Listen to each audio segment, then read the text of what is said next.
The lights of Vlok Station flickered softly as hundreds of alien species moved through its crowded corridors, each one carrying their own stories and secrets from distant corners of the galaxy. In the far corner of the main observation deck sat a creature that most travelers avoided.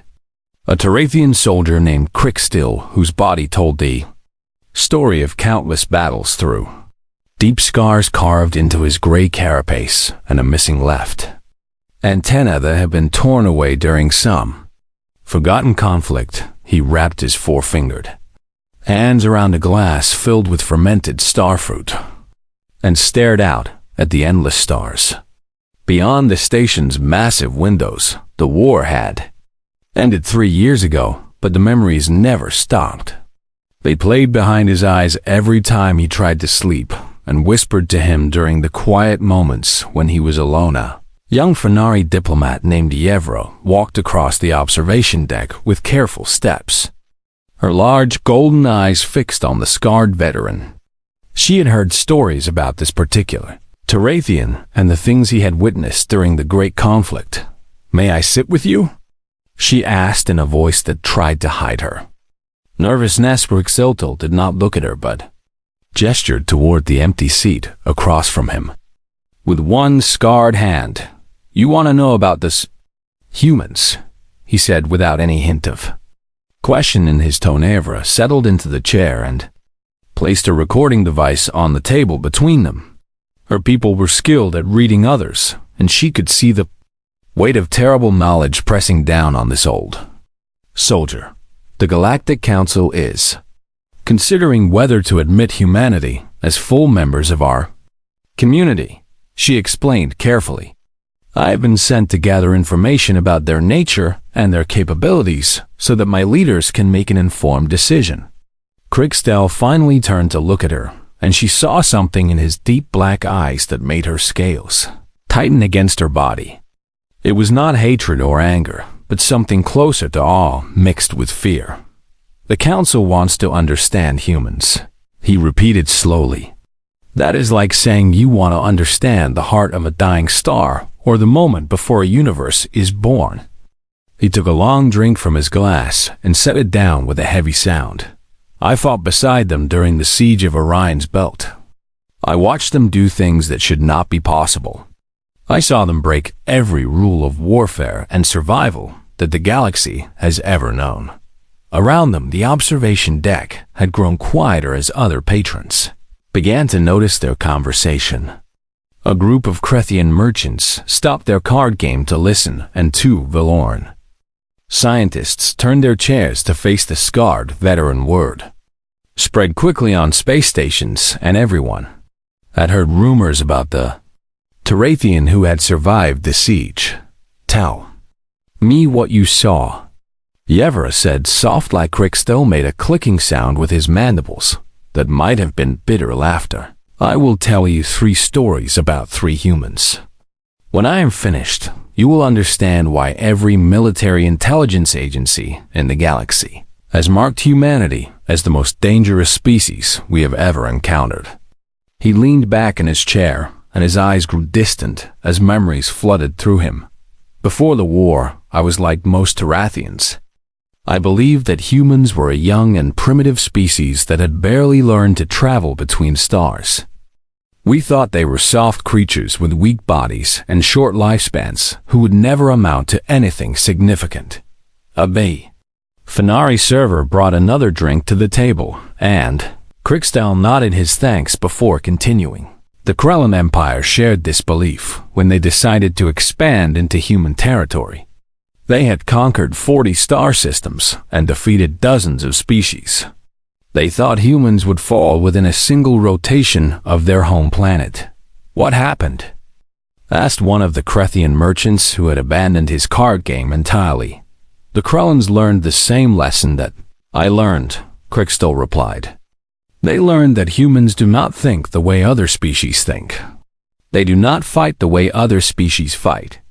And they do not surrender the way other species surrender." He traced one of the deep scars on his arm. "When I was assigned to fight alongside human forces, I was insulted. My commanders told me it was an honor, but I knew they were sending me to babysit primitives while real soldiers fought real battles.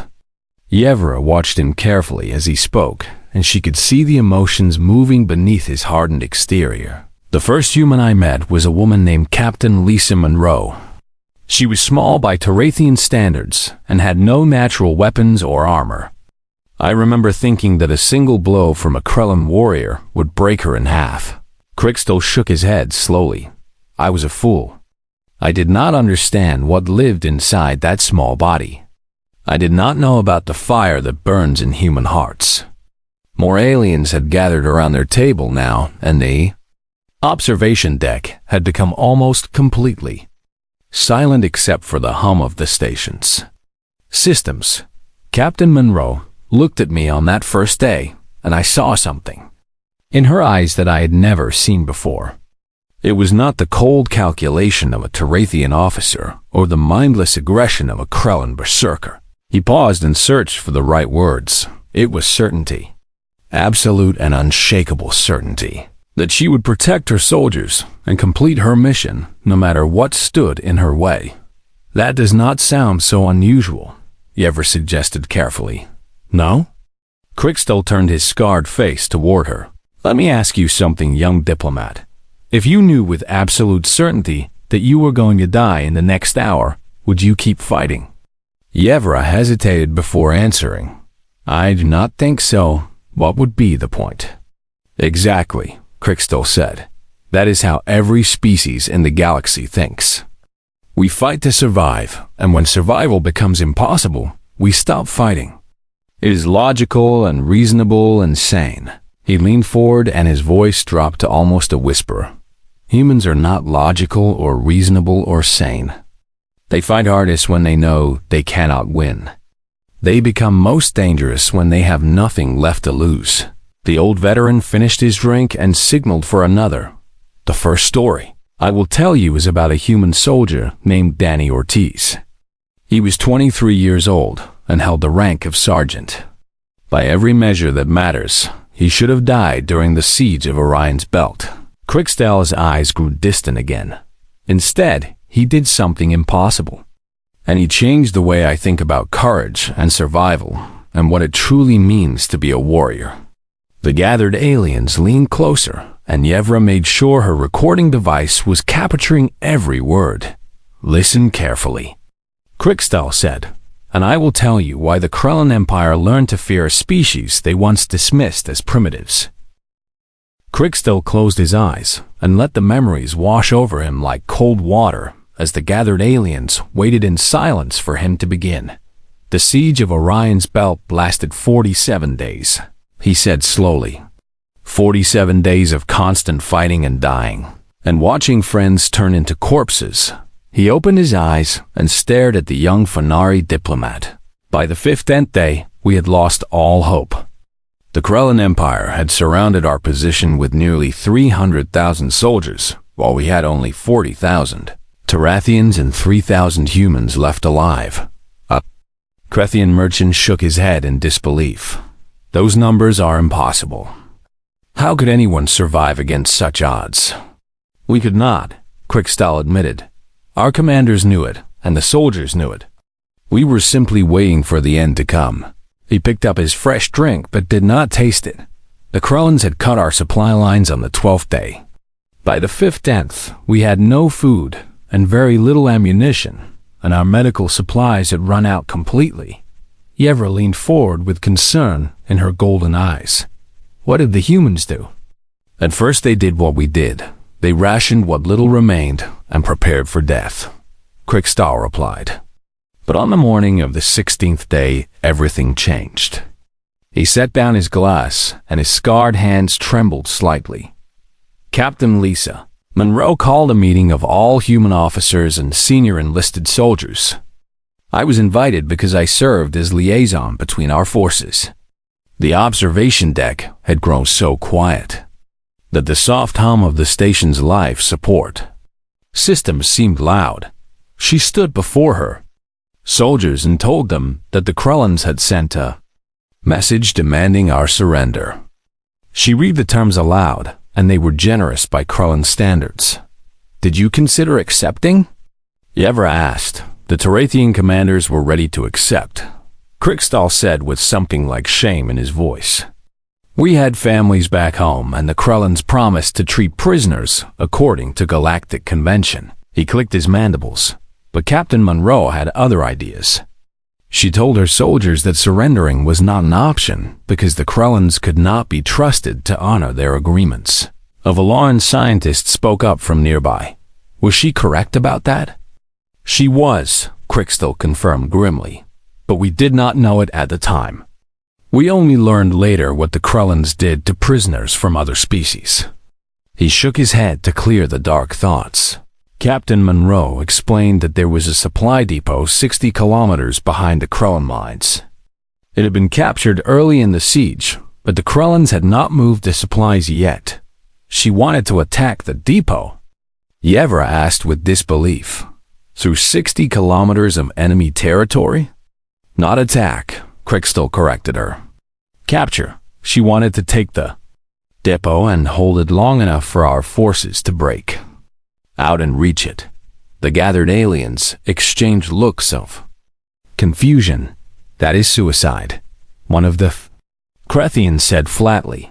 That is what I told her, Krikstal agreed. I said that no force could survive such a mission, and that she was throwing away lives for nothing. His voice grew soft. She looked at me with those strange human eyes and said something I will never forget. She said that some things are worth dying for, and that her soldiers understood this even if I did not. Yevra felt a chill run through her scales. What happened next? A young sergeant named Danny Ortiz stepped forward and volunteered to lead the breakthrough team, Krikstal said. He was 23 years old with brown skin and dark eyes, and a smile that seemed completely wrong for the situation. The old veteran almost smiled himself at the memory. Danny Ortiz asked Captain Monroe how many soldiers he could take, and she told him that she could spare 42. Any more would leave our defensive positions too weak. 42 soldiers against 300,000? The Valoran scientist asked. That ratio is beyond hopeless. Danny Ortiz did not seem to care about ratios, Krikstal replied. He simply nodded and said he would need volunteers only because the mission was too dangerous for anyone who did not choose it freely. He paused and looked around at the gathered aliens. Every human soldier volunteered. All 3,000 of them wanted to go on this impossible mission. Danny Ortiz had to choose the 42 himself. Yevra could not understand what she was hearing. Why would they volunteer for certain death? I asked Danny Ortiz that same question before he left, Krikstal said. He was checking his weapons and equipment, and he barely looked up when I spoke to him. The old Tarathian's voice changed as he repeated the human's words. He said that his grandfather had fought in a war on Earth many generations ago, and that his grandfather had told him something important. Krikstal closed his eyes. He said that courage is not the absence of fear, but the decision that something else is more important than fear. And then he smiled at me and said he would be back before breakfast and that I should save him some coffee. The observation deck remained silent. They left at midnight. Krikstal continued. 42 humans moving through darkness toward an army that outnumbered them by thousands to one. He opened his eyes, and they glistened with moisture. We did not expect to see them again. I remember watching them disappear into the night and thinking that I was witnessing the death of brave fools. But they succeeded. Yevra said softly. They did more than succeed. Krikstal replied with wonder still fresh in his voice after all these years. They reached the supply depot in 6 hours by moving through terrain that the Krellans thought was impassable. He shook his head in amazement. Danny Ortiz led his team through a toxic swamp that should have killed them all. They wrapped themselves in emergency suits and held their breath for impossible distances and kept moving when their bodies screamed for them to stop. The gathered aliens listened with growing awe. When they reached the depot, they found it guarded by 12,000 Krellan soldiers. Any sane commander would have retreated, but Danny Ortiz was not sane by our standards. Krikstal's voice filled with something like reverence. He ordered his 42 soldiers to attack, and they did. They struck the Krellin camp like a storm made of fire and fury. He traced another scar on his carapace. The Krellins had heavy artillery at the depot, and Danny Ortiz captured it within the first hour. He turned their own weapons against them and created such chaos that the Krellins thought they were being attacked by a much larger force. How long did they hold? Yevra asked. 18 hours, Krikstal replied. 18 hours of constant fighting with no rest and no reinforcements and no hope of survival. He fell silent for a moment. When our forces finally broke through and reached the depot, I was among the first to arrive. I found Danny Ortiz still firing his weapon with one arm while dragging an injured comrade with the other. The old veteran's voice cracked slightly. He had taken 7 plasma burns and a blade through his shoulder, and he had lost so much blood that his skin had turned gray. But he was still fighting. Did he survive? One of the Krethians asked. He survived. Krikstal confirmed. 23 of his 42 soldiers survived with him. The Krellins lost 4,000 dead and many more wounded. He picked up his drink and finally took a long swallow. When the medics came to treat his wounds, Danny Ortiz asked me one question. He asked if we had saved any coffee for him. Krikstal set down his glass. That is when I understood that I had been wrong about humans. They are not soft or weak or primitive. They are something that the galaxy has never seen before. He looked at Yevra with ancient eyes. They are creatures who can look at certain death and smile, who can face impossible odds and ask for coffee, who can bleed and burn and break, but never stop fighting. The old Tarathian leaned back in his chair. Danny Ortiz taught me that day that courage is not about winning or surviving. It is about choosing to stand when every instinct tells you to run. He gestured toward the stars beyond the window. That is the first story, but it is not the most frightening one. The gathered aliens shifted in their seats as Krikstal prepared to continue his tale. The observation deck had filled with even more listeners, and servers had stopped working to hear the scarred veterans speak. The second story happened 2 years after the siege of Orion's belt. Krikstal began. The war had spread across 3 sectors, and new enemies had joined the conflict against the Allied forces. He stared at the distant stars through the massive window. The Velixan Dominion was the most dangerous of these new threats. They were a species that believed lesser races existed only to serve them or die. A Krethian merchant nodded gravely. I have heard of the Velixans. They destroyed the Korath homeworld. They destroyed many homeworlds, Krikstal confirmed. They had developed a weapon that could shatter planets, and they used it without mercy or hesitation. Yevra felt her scales tighten with fear. How did anyone survive against such a weapon? Most did not, Krikstal replied. The Velixans moved through the outer colonies like a plague, destroying any world that resisted and enslaving those that surrendered. He picked up his glass but did not drink. The Allied fleet was spread thin across multiple fronts, and we could not respond quickly enough to stop them. World after world fell while we scrambled to organize a defense. The old Tarathian set down his glass. Then the Velixans turned their attention to Nexus 7, a human colony world with 8 million civilians. Several aliens gasped softly. The Allied fleet was 3 hours away when we received word that the Velixan battle fleet had entered the system. Krikstal continued. They had brought their planet killer, and they announced their intention to destroy the colony as a warning to all who opposed them. 3 hours is too long, the Valoran scientist said quietly. The planet killer only needs minutes to charge and fire. Exactly, Krikstal agreed. We knew we could not reach Nexus 7 in time, and we prepared to witness another tragedy. He closed his eyes, but there was one ship already in the system. A human medical frigate called the Pale Horse. The name seemed to carry weight, and several aliens exchanged worried glances. The Pale Horse was not a warship, Krikstal explained. It carried minimal weapons and light armor, and its crew consisted mainly of doctors and nurses. He opened his eyes. The captain was a man named Peter Hawkins. He had been a surgeon before the war and had only taken command because every senior officer on the ship had been killed in an earlier battle. Yevra leaned forward. What could a medical frigate do against a battle fleet? That is what the Velixen commander thought as well, Crystal replied. He did not even bother to target the Pale Horse because it posed no threat to his plans. The old veteran's voice grew heavy. Captain Hawkins contacted the Allied fleet and asked for orders. We told him to evacuate as many civilians as possible and escape before the planet was destroyed.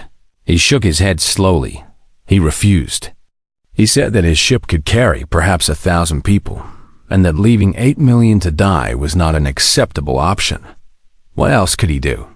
One of the Crethians asked. He did something that no one expected, Crystal replied.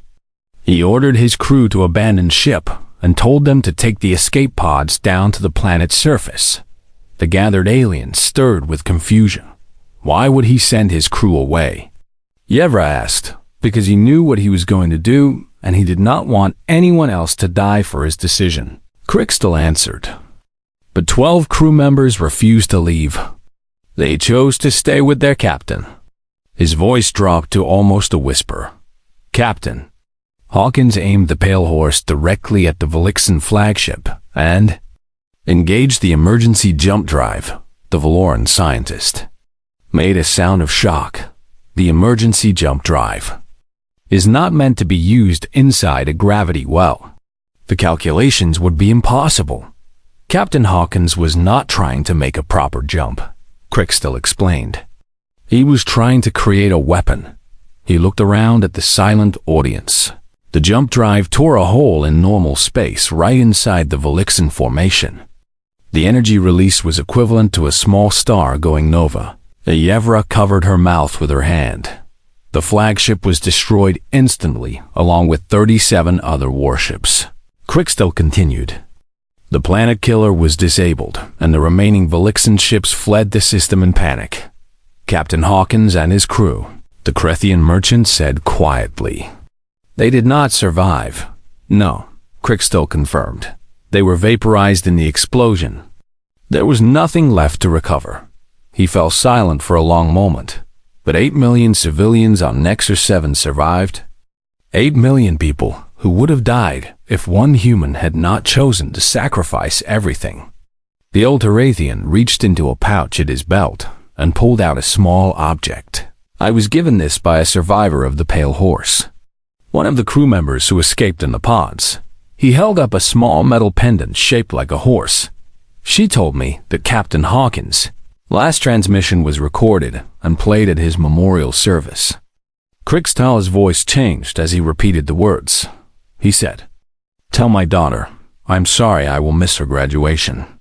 And tell the Velixens that humanity remembers Nexus 7. The observation deck was completely silent. The Velixen Dominion had conquered 60 star systems before they attacked Nexus 7. Crystal said, they had destroyed worlds and enslaved billions, and they feared nothing in the galaxy. He put the pendant away. After the Battle of Nexar crossing, they never attacked another human colony. Not once in 11 years. Yevra found her voice with difficulty. Because they feared the humans would destroy them? No, Crystal replied. Because they understood something about humans that most species never learn until it is too late. He leaned forward. Humans do not calculate the value of their lives the way other species do. They do not weigh survival against sacrifice and choose the logical option. His scarred face hardened. Human will look at 8 million strangers and decide that those strangers are worth dying for. They will fly a medical frigate into a battle fleet because they cannot accept letting innocent people die. He gestured around at the gathered aliens. Every species in this room would call that madness. We would say that one life cannot be traded for millions because the math does not work that way. Crystal shook his head. But humans do not do math when lives are at stake. They do something else entirely. What do they do? Yevra asked. They love, Crickstall replied simply. They love people they have never met, and places they have never seen, and futures they will never live to experience. He picked up his glass and finally drank. Captain Peter Hawkins loved 8 million people he would never know. And he proved that love by giving everything he had. The old veteran set down his empty glass. That is why the Velixians fear humanity. That is why every intelligent species should approach them with caution. He looked at Yevra with ancient knowing eyes. Because you cannot defeat an enemy who thinks that dying for strangers is not just acceptable, but honorable. The gathered aliens sat in stunned silence as the weight of his words settled over them. I have one more story to tell, Crickstall said quietly, and it is the one that haunts my dreams most of all. Crickstall signaled for another drink, and the gathered aliens waited in tense silence. The observation deck had become so crowded that newcomers had to stand along the walls to hear the scarred veteran speak. The third story is different from the others, he began slowly. Danny Ortiz was a soldier trained for war, and Captain Hawkins was an officer who understood sacrifice. He accepted his fresh drink from a nervous server, but the human who frightens me most was neither soldier nor officer. She was a healer who had never held a weapon in her life. Yevra felt a chill run through her body. A healer? Her name was Katie Bell, and she worked as a nurse on a medical transport, Crickstall explained. She spent her days treating wounded soldiers and sick refugees. And she believed that all life was precious. He took a small sip of his drink after. The siege of Orion's Belt ended. I was captured by the Krullan Empire along with 2,000 other prisoners. They took us to a camp deep in their territory where they kept those they considered useful for interrogation. Tarathian at another table spoke up. I was there as well. I remember the camp. Crickstall nodded to his fellow veteran. Then you remember what it was like. The starvation and the disease and the guards who enjoyed causing pain. The other Tarathian shuddered and looked away. Katie Bell was captured when the Krullans intercepted her medical transport. Crickstall continued. She arrived at the camp 3 weeks after I did, and I remember thinking that she would not survive long. He shook his head at the memory. She was small even by human standards, with pale skin and light brown hair, and eyes that seemed too soft for the horrors around her. How did a nurse end up in an interrogation camp? The Valoran scientist asked. The Krullans believed that medical personnel knew valuable information about troop movements and supply lines, Crickstall explained. They were wrong about Katie Bell, but they kept her anyway. He set down his glass. The conditions in the camp were designed to break us. The Krullans gave us barely enough food to stay alive, and the water was often contaminated. Disease spread quickly, and many prisoners died within the first month. His voice grew heavy. I watched strong warriors give up and waste away. I saw soldiers who had survived terrible battles simply stop fighting and let death take them. He looked around at the gathered aliens, but Katie Bell refused to let anyone die. She made it her personal mission to keep every prisoner alive, no matter what it cost her. Yevra leaned forward. How could one nurse help 2,000 prisoners? She found ways, Crickstall replied with wonder in his voice. She stole food from the guards by sneaking into their quarters at night. She made medicine from plants that grew in the exercise yard. He traced one of the scars on his arm. When prisoners were injured, she performed surgery with sharpened rocks and thread pulled from her own uniform. I watched her save a Tarathian soldier's life using nothing but her hands and her knowledge. The other Tarathian veteran spoke again. She saved my life 3 times. I would have died without her. Crickstall nodded. She saved many lives. She worked through the night when others slept, and she gave her own food to prisoners who were starving. His mandibles clicked with emotion. The Krullans noticed what she was doing. At first they found it amusing that this small human thought she could fight them with kindness. He paused. But then they realized that the prisoners were not dying as quickly as expected. They saw that morale had improved and that hope had returned to eyes that had been empty. What did they do? Yevra asked quietly. They beat her, Crickstill replied flatly. They broke her arm and cracked her ribs and left her lying in the dirt as a warning to others. The observation deck grew even more. Silent, Katie Bell set her own bones and wrapped her injuries and was back. Working the next night, Crickstill continued. She moved slower and winced with pain, but she did not stop. He shook his head in disbelief. The Krullans beat her again and again. They starved her and denied her water and put her in isolation for days at a time. But every time they released her, she went right back to helping others. Why did she not stop? One of the Krethians asked. Self-preservation should have overcome her desire to help. That is what the Krullans believed as well, Crickstill replied. They could not understand a creature that would accept so much suffering for strangers. His voice dropped, so they decided to break her in a different way. They announced that 3 prisoners would be executed as punishment for her actions. Yevra gasped softly. They chose 3 Fenari prisoners who had done nothing wrong, Crickstill said. They made Katie Bell watch as the executions were carried out. The young diplomat covered her face with her hands. The Krullans expected her to stop helping after that. They thought the guilt and horror would destroy her spirit. Crickstill fell silent for a long moment. Instead, something changed inside Katie Bell. Something that I still do not fully understand. He looked at the other Tarathian veteran. You were there that night. You saw what happened. The other veteran nodded slowly with fear still visible in his eyes after all these years. She came to our section of the camp after the executions. He said quietly. Her eyes were different. There was something in them that I had never seen before. Crickstill continued the story. That night, Katie Bell killed 7 Krullan guards. She did it silently and efficiently, and with her bare hands. The gathered aliens stirred with shock and disbelief.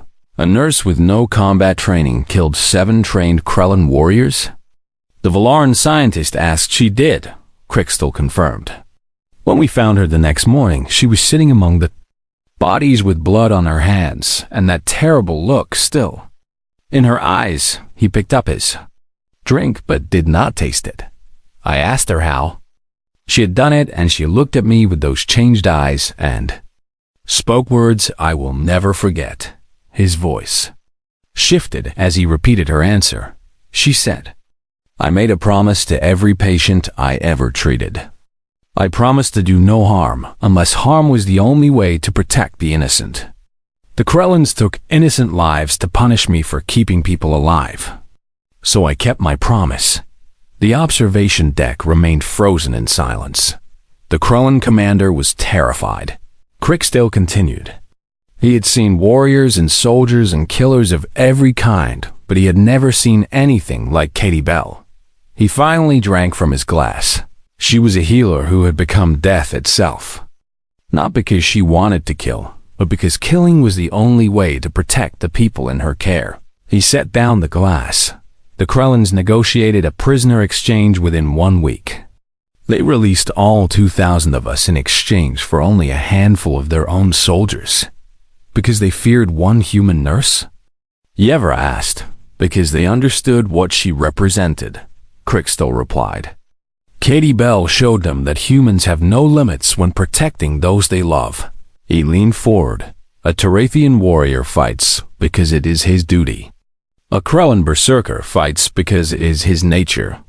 But Katie Bell fought because 3 innocent people died, and she could not accept living in a universe where that went unanswered. The old veteran looked around at the gathered aliens. That is what makes humans truly frightening. They can be healers and helpers, and the gentlest creatures you will ever meet. His voice hardened, but harm the people they protect, and they will become something else entirely. They will become a force that nothing in the galaxy can stop. He pointed at Yevra. Remember, Katie Bell, when your council decides whether to admit humanity, remember that the same species that produces poets and artists and nurses also produces something darker. He leaned back, and pray that you never give them a reason to show you what that darkness looks like. The observation deck of Vlog Station had never been so quiet as Crickstall finished his third story. Hundreds of aliens from dozens of species stood or sat in stunned silence while processing what they had heard. Jevra, the young Fenari diplomat, stared at her recording device with trembling hands. The information she had gathered was far more than she had expected, and she was not certain her leaders were ready to hear it. Crickstall pushed back his chair and rose slowly to his feet. His scarred carapace creaked with the movement, and his missing antenna seemed to ache with phantom pain as old memories stirred inside him. "You came here seeking information about humanity," he said to Yevra. "You wanted facts and data that your council could analyze and discuss." He looked around at the gathered crowd. "But humanity cannot be reduced to facts and data. They are not a puzzle to be solved or an equation to be balanced. Behold." Tarathian walked toward the massive window that looked out upon the stars. His reflection appeared ghostly against the darkness of space. "I have fought beside humans, and I have fought against their enemies. I have seen them at their best and at their worst. And I still do not fully understand them." He turned to face the crowd. "What I do understand is this. Humans are not the strongest species in the galaxy. They do not have the longest lifespans or the most advanced technology or the greatest natural weapons." His scarred hand pressed against the cold glass of the window. "By every measurement that the Galactic Council uses to evaluate species, humans should be classified as minor players destined to remain in the shadows of greater civilizations." A Crethian merchant spoke up from the crowd.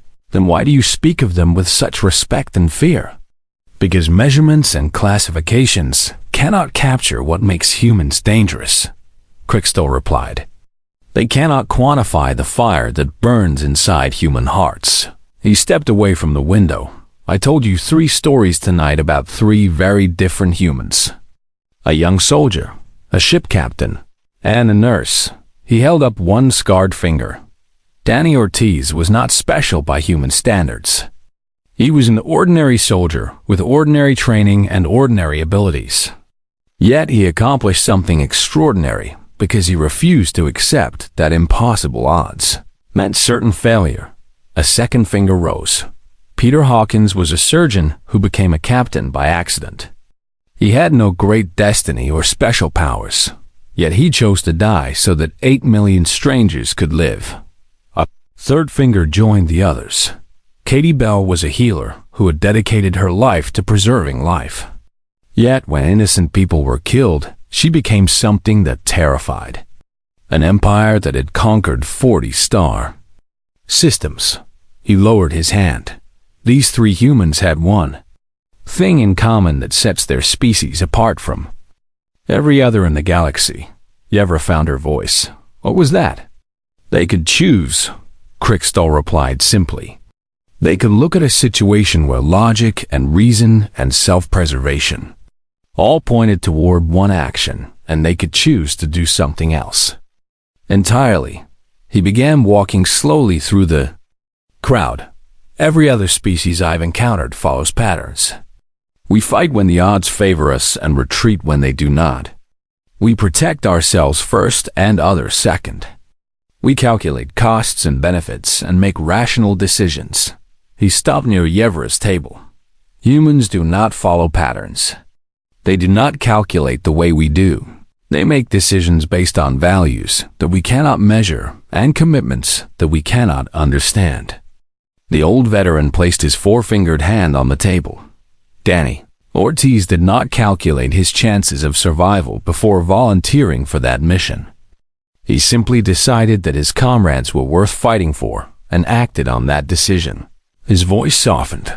Peter Hawkins did not weigh his own life against 8 million strangers. He simply could not accept living in a universe where he had the power to save them and chose not to. Emotion crept into his words. Katie Bell did not analyze the strategic value of killing those guards. She simply kept the promise she had made to herself about protecting innocent life.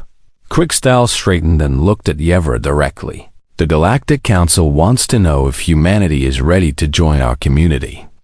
They want assurances that humans will follow our rules and respect our customs and behave.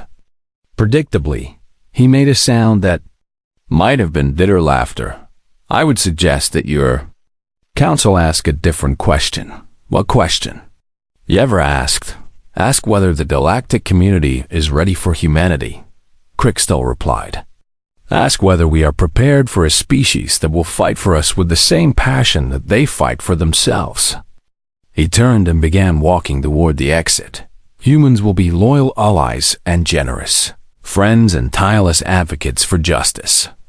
They will share their art and their music and their dreams with any species that welcomes them. He paused at the doorway, but make no mistake about what you are inviting into our community. Humans carry something inside them that the galaxy has never seen before. His scarred face hardened. They carry the capacity for absolute commitment. The ability to decide that something matters more than their own survival and to act on that decision without hesitation.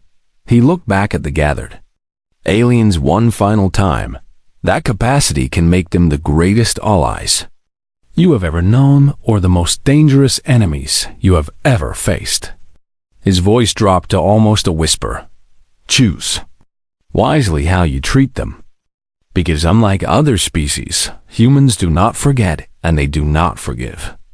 And once you have earned their loyalty or their hatred, you will carry it forever. Crickstall walked out of the observation deck without another word. His scarred form disappeared into the corridor, and the sound of his footsteps faded into silence. Gathered aliens remained where they were for a long time afterward, each of them looking out at the distant yellow star that marked humanity's home system. Evra finally shut off her recording device and sat back in her chair.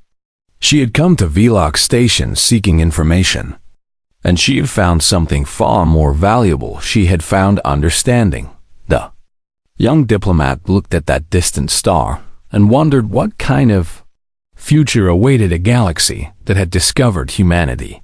She wondered whether her people would become allies or enemies of these strange creatures who fought for impossible causes and died for strangers. Most of all, she wondered whether the Galactic Council would be wise enough to recognize what Crickstall had tried to tell them. Humanity was coming whether the galaxy was ready or not, and nothing would ever be the same again. The old Tarathian veteran had given her a warning wrapped in 3 stories about courage and sacrifice and love. Now it was up to her people to decide what to do with that warning. Yevra gathered her belongings and prepared to leave. She had a long journey ahead of her, and a report to deliver that would change how her species viewed the universe. As she walked out of the observation deck, she took one last look at that yellow star burning in the darkness. Somewhere out there, Danny Ortiz was probably drinking coffee and telling jokes. Peter Hawkins was remembered as a hero by 8 million grateful people. And Katie Bell was healing the wounded and protecting the innocent somewhere. Out there, humanity was waiting to meet the galaxy, and the galaxy would never be the same.